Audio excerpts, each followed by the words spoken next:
Shalom Bapak Ibu Saudara terkasih di dalam Tuhan. Bertemu kembali kita pada kesempatan yang indah hari ini. Kita mau bersama-sama untuk mendengar firman Tuhan.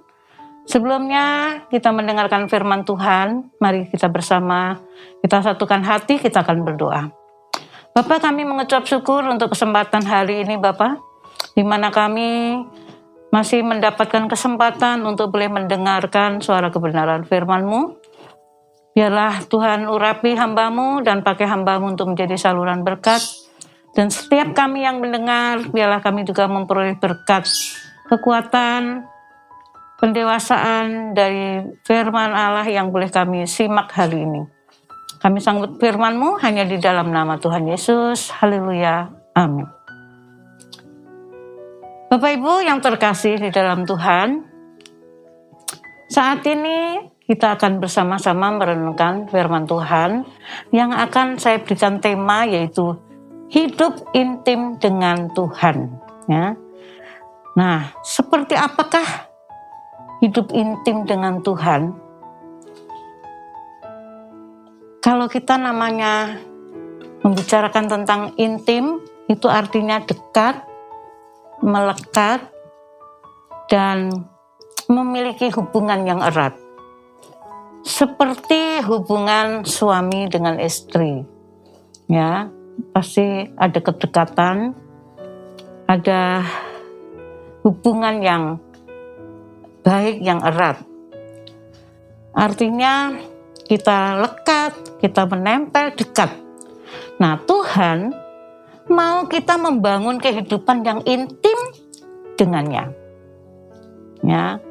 Tuhan gak menginginkan kita ini hidup jauh dari Tuhan. Tetapi Tuhan maunya kita melekat, mendekat kepada Tuhan. Tetapi manusia, kita pada umumnya, maunya hidup jauh dari Tuhan. Seringkali kita tinggalkan Dia, ya, keluar dari jalurnya, dan kadangkali justru kita melupakan Tuhan. Sehingga mengalami tersesat, mengalami kehancuran, mengalami berbagai persoalan. Ya, di dalam firman Tuhan, kita akan baca di dalam Yakobus 4 ayat 8b dikatakan, mendekatlah kepada Allah dan Ia akan mendekat kepadamu. Ini firman Tuhan Bapak Saudara. Tuhan maunya kita mendekat kepada Allah, supaya juga Allah mendekat kepada kita. Nah, sekarang apa akibatnya?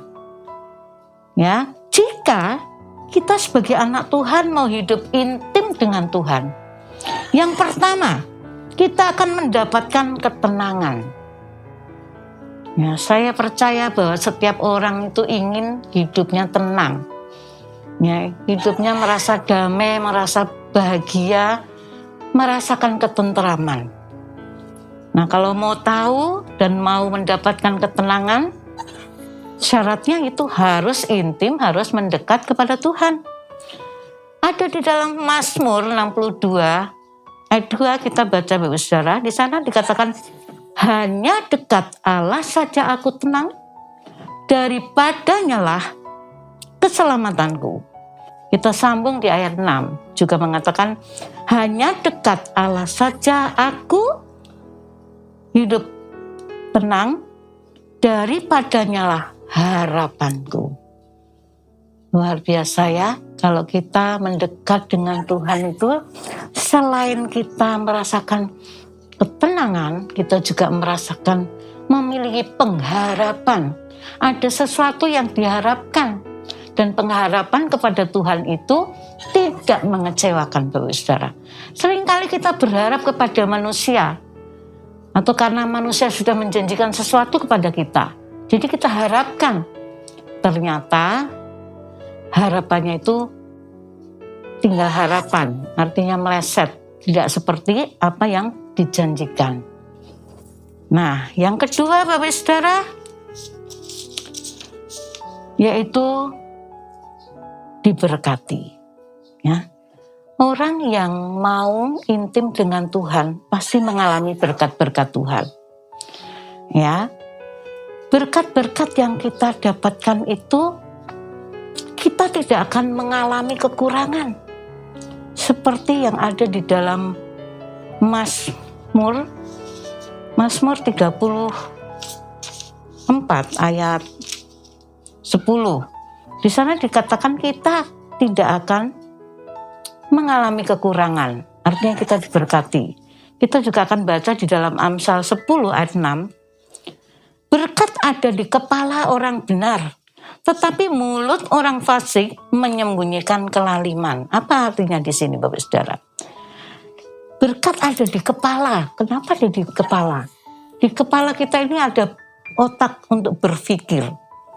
Jadi kalau kita mendekat kepada Tuhan mendapatkan berkat, kita akan bisa berpikir secara positif, memikirkan hal-hal yang di atas tentang kebaikan Tuhan, hal-hal yang positif tadi.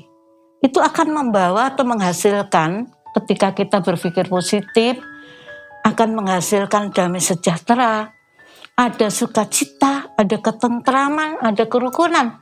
Karena kalau bicara berkat, kita tidak terlalu atau berkat itu selalu yang kita harapkan itu hanya materi. Kalau duit banyak, beras melimpah, kebutuhan ekonomi tercukupi, tidak begitu saja Bapak Saudara. Berkat yang dari Tuhan itu juga berbicara tentang kesehatan, tentang damai sejahtera, tentang sukacita. Ada banyak orang memiliki uang banyak tetapi nggak damai, nggak sejahtera. Memiliki semua kemewahan dunia ini. Rumah yang bagus, pasangan yang serasi, yang ganteng, yang cantik. Tapi kenapa mereka tidak memiliki damai sejahtera? Ya, itu membuktikan bahwa berkat itu tidak melulu materi, tetapi tadi yang dinamakan ketentraman, ada sukacita dan sebagainya. Hal lain yaitu kalau kita melekat dan mendekat kepada Tuhan, kita akan selalu bersukacita. Di dalam Filipi 4 ayat 4, firman Tuhan mengatakan bersukacitalah senantiasa di dalam Tuhan. Sekali lagi kukatakan bersukacitalah. Ya, di sini dikatakan dalam Filipi itu tidak bersedihlah, murunglah, enggak, tapi bersukacitalah. Mungkin saudara mengatakan, mana bisa bersukacita? Saya sedang mengalami PHK. Saya sedang mengalami kekurangan. Hutang saya menumpuk. Keluarga saya banyak yang sakit. Mungkin dalam pikiran saudara seperti itu. Tapi ingat, kalau ini firman Tuhan yang mengatakan, artinya kita harus berbuat, harus melakukannya, ya. Jadi bersukacita saja. Karena apa? Tuhan menyediakan jawaban dalam setiap doa kita. Kenapa kita harus bersukacita? Ya kan? Tidak perlu bersedih, tidak perlu khawatir. Karena ada jawaban di dalam setiap doa kita. Karena Allah itu Allah yang peduli, Allah yang mengerti, Maha tahu. Dia tahu keadaan kita. Jadi kita ikutin saja firman-Nya. Kita bersukacita, seolah-olah kita nggak merasa kekurangan apa-apa. Kan kita sudah berdoa, Tuhan saya membutuhkan ini. Tuhan beri saya pertolongan, beri saya perlindungan. Ya imani bahwa itu sudah kita dapatkan. Maka berkat itu akan menjadi milik kita Bapak Saudara. Ya. Ada satu kesaksian ya bahwa suatu saat ada anak Tuhan yang diberhentikan dari pekerjaannya. Ya. Tetapi si pemuda ini tidak sedikit pun merasa khawatir, sedih atau merasa uring-uringan dengan situasi atau keadaan yang dihadapi. Sehingga membuat teman-temannya itu bertanya besar, kok kamu loh sedang gak punya pekerjaan, kok kelihatannya happy saja, kamu kok sukacita, ya. Jadi rahasianya apa Bu Saudara? Kenapa dia gak sedih, gak marah? Karena dia tahu bahwa Tuhan Yesuslah yang menjamin hidupnya, bukan gaji yang dia terima setiap bulan, bukan pekerjaan yang manusia berikan. Ya, walaupun itu juga cara Tuhan memberkati kita. Tetapi kalau itu terjadi, kita harus menyadari bahwa tidak ada segala sesuatu yang boleh terjadi dalam kehidupan kita di luar kehendak dan rencananya. Sehingga pemuda ini tetap merasa sukacita, bisa bersyukur. Dan akhirnya apa, Bapak Saudaraku yang terkasih? Enggak lama setelah itu, Tuhan juga gantikan dengan pekerjaan yang baru. Justru ternyata lebih baik, dia menempati satu posisi yang baik. Dan ketika dia mendapatkan satu posisi yang baik itu, pasti secara tidak langsung income-nya juga akan menjadi bagus, menjadi naik. Nah, inilah bedanya kita, anak-anak Tuhan, pengikut-pengikut Kristus dengan orang-orang dunia yang tidak mengenal siapa Yesus. Kita tidak perlu khawatir menghadapi apapun keadaan yang menimpa dalam diri kita, karena kita punya pengharapan dalam Tuhan. Dan kita tahu firman Tuhan yang mengatakan bersukacitalah itu jika dilakukan akan menghasilkan sesuatu berkat yang luar biasa. Coba kalau tadi murung, susah, marah-marah, itu malah mendatangkan dosa. Ya kan? Seperti bangsa Israel ketika ada di padang gurun bersungut-sungut, marah-marah kepada pemimpinnya si Musa. Dan akhirnya apa? Banyak yang tertinggal, banyak yang meninggal di sana. Ya, karena tidak sabar menghadapi proses hidup, tidak mau bersukacita di dalam Tuhan. Kemudian kita juga sebagai anak-anak Tuhan saat-saat ini ya, walaupun keadaan memang semakin sulit, mungkin harga-harga yang kita rasakan semakin naik, sementara gajinya nggak naik. Ya. Kemudian kita harus tetap bisa bersukacita, Bapak Saudara, karena kita mengandalkan hidup kita ini kepada Tuhan. Ya, Tuhanlah yang menciptakan kita, artinya Tuhan juga yang memelihara di dalam kehidupan kita. Ya, kemudian yang keempat, Bapak Saudara, kita akan menjadi pewaris kerajaan Allah. Ya, senang ya kalau kita mendapat warisan. Kalau kita mendapatkan warisan dari orang tua saja, ya, kita udah senangnya minta ampun ya. Padahal kalau warisan itu dibagi dengan satu keluarga saudara kandung, mungkin pendapatannya nggak seberapa dan bisa segera habis. Tetapi warisan yang dari Allah itu luar biasa. Warisan apakah yang akan kita terima? Yaitu kerajaan Allah. Ada di dalam Yohanes 14 ayat 2 dikatakan, di rumah Bapakku banyak tempat tinggal. Jika tidak demikian, tentu aku mengatakannya kepadamu. Sebab aku pergi ke situ untuk menyediakan tempat bagimu. Dan apabila aku telah pergi ke situ dan telah menyediakan tempat bagimu, aku akan datang kembali dan membawa kamu ke tempatku, supaya di mana aku berada, kamu pun berada. Ini yang mengatakan Tuhan Yesus sendiri, Bapak Saudara. Jadi Tuhan menyediakan tempat, rumah tinggal kita di surganya yang mulia.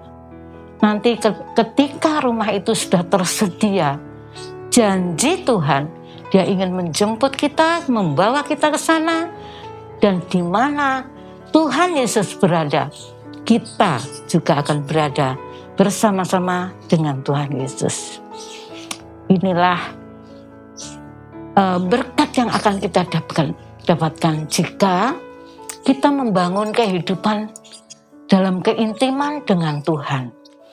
Nah, bagian yang kedua, bagaimana menjaga hubungan intim dengan Tuhan supaya kita selalu membangun keintiman, hidup intim dengan Tuhan. Seperti apa dan apa yang kita akan lakukan? Yaitu yang pertama, kita harus menyediakan waktu atau saat teduh, saat kita bisa berdua dengan Tuhan. Ya, selama ini banyak orang yang sibuk beraktivitas dalam pelayanan, tetapi untuk membangun keintiman dengan Tuhan, berdua saja dengan Tuhan, bersaat teduh, itu rasanya tidak ada waktu. Karena selalu dikejar dengan waktu-waktu yang harus dikerjakan di dalam satu organisasi, dalam satu pelayanan. Nah, mari kita bisa menyediakan waktu secara pribadi dengan Tuhan, bersaat teduh, seperti yang Daud lakukan. Mari kita baca di dalam Mazmur 5 ayat 4. Di sana dikatakan, Tuhan, pada waktu pagi Engkau mendengar seruanku. Pada waktu pagi aku mengatur persembahan bagimu dan aku menunggu-nunggu. Inilah yang Daud lakukan setiap pagi. Dia punya hubungan khusus dengan Tuhan. Sesibuk apakah dia? Dia adalah seorang raja, ya, tentunya punya jadwal-jadwal yang harus dia kerjakan, dia lakukan. Tetapi secara pribadi selalu ada waktu untuk dia membangun hubungan intim dengan Tuhan. Kita mungkin tidak seberat tanggung jawabnya dengan seperti Daud. Tapi ada kalanya kita masih tidak bisa mempergunakan atau membagi waktu untuk membangun keintiman itu dengan Tuhan. Jadi sekarang ini mari kita sadari betapa pentingnya kita menyediakan waktu itu untuk Tuhan, ya. Kita memuji Dia saat berdua, kita memuji Dia, menyembah Dia, ya. Beda membangun keintiman dengan Tuhan dengan melayani pekerjaannya. Karena kalau melayani pekerjaannya kita berhadapan dengan orang lain, dengan tugas-tugas yang harus kita lakukan, ya. Yang kedua, bagaimana menjaga hubungan intim dengan Tuhan, yaitu setia melakukan firman Tuhan. Ya. Jadi kita jangan menjadi orang-orang yang senang mendengar saja, ya. Tetapi kita juga harus melakukan, merenungkan firman Tuhan itu setiap hari. Supaya apa, Bapak Saudara? Supaya iman kita makin dewasa, kita semakin kuat di dalam Tuhan, pengetahuan kita semakin bertambah, dan janjinya Tuhan itu akan memberikan keberhasilan. Nah, kita akan simak, coba benar apa tidak kalau kita setia melakukan firman Tuhan itu hidup kita akan berhasil. Di dalam Mazmur 1 ayat 1 sampai 2 dikatakan, ya, beribadahlah kepada Tuhan dengan takut dan ciumlah kakinya dengan gemetar. Ya, seperti itu. Jadi kita harus beribadah. Ini di dalam Mazmur 2 ayat 11 Bapak Saudara, ya. Saya ulang lagi Mazmur 2 ayat 11, beribadahlah kepada Tuhan dengan takut dan ciumlah kakinya dengan gemetar. Kita tambahkan di dalam Mazmur 1 ayat 1 sampai 2. Berbahagialah orang yang tidak berjalan menurut nasihat orang fasik, yang tidak berdiri di jalan orang berdosa, dan yang tidak duduk dalam kumpulan pencemooh. Tetapi yang kesukaannya ialah Taurat Tuhan, dan yang merenungkannya Taurat itu siang dan malam.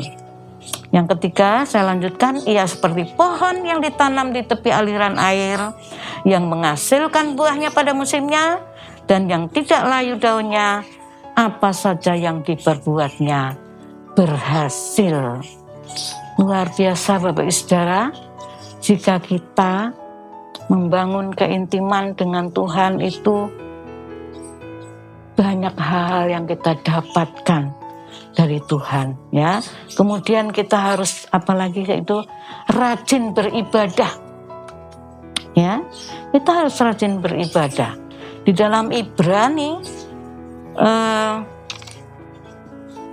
10 ayat 25 dikatakan, janganlah kita menjauhkan diri dari pertemuan ibadah kita seperti dibiasakan oleh beberapa orang, tetapi marilah kita saling menasehati dan semakin giat melakukannya, menjelang hari Tuhan yang sudah mendekat. Bapak Ibu, saudaraku yang terkasih di dalam Tuhan, firman Tuhan sungguh luar biasa saat ini, menjadi koreksi dalam kehidupan kita. Sudahkah kita membangun hubungan yang intim dengan Tuhan, atau semakin hari semakin jauh tinggalkan Tuhan? Nah, kalau kita hidup sudah dalam keintiman, mari kita tingkatkan. Tetapi kalau saat ini kesibukan, persoalan hidup membuat saudara jauh dari Tuhan, mari kita kembali membangun keintiman dengan Tuhan. Karena beberapa hal yang tadi yang saya sampaikan, bahwa kalau kita membangun keintiman dengan Tuhan, kita itu akan mendapatkan ketenangan, kita akan diberkati, kita akan merasakan sukacita. Dan caranya tadi selain ada sukacita, kita juga menjadi pewaris kerajaan surga. Dan caranya gimana kita membangun hubungan intim tadi, kita harus bisa menyediakan waktu yang baik untuk Tuhan dan setia melakukan firman-Nya, kemudian rajin beribadah. Demikian firman Tuhan. Kiranya Tuhan memberkati Bapak Ibu Saudara, dan salam sejahtera buat kita semuanya. Tuhan Yesus memberkati. Amin untuk firman Tuhan. Mari satukan hati, kita akan berdoa. Bapa, terima kasih untuk firman yang sudah kami nikmati hari ini. Firman yang mengingatkan, yang menegur setiap kami, untuk kami boleh kembali membangun kehidupan yang intim dengan Tuhan. Terima kasih Bapa untuk janji-janji firman-Mu. Terima kasih Tuhan, jadikan kami menjadi pelaku-pelaku daripada firman-Mu. Terpuji nama Tuhan, di dalam nama Yesus kami sudah berdoa dan mengucap syukur. Haleluya. Amin. Salam Mazmur ya. Yes, maju terus.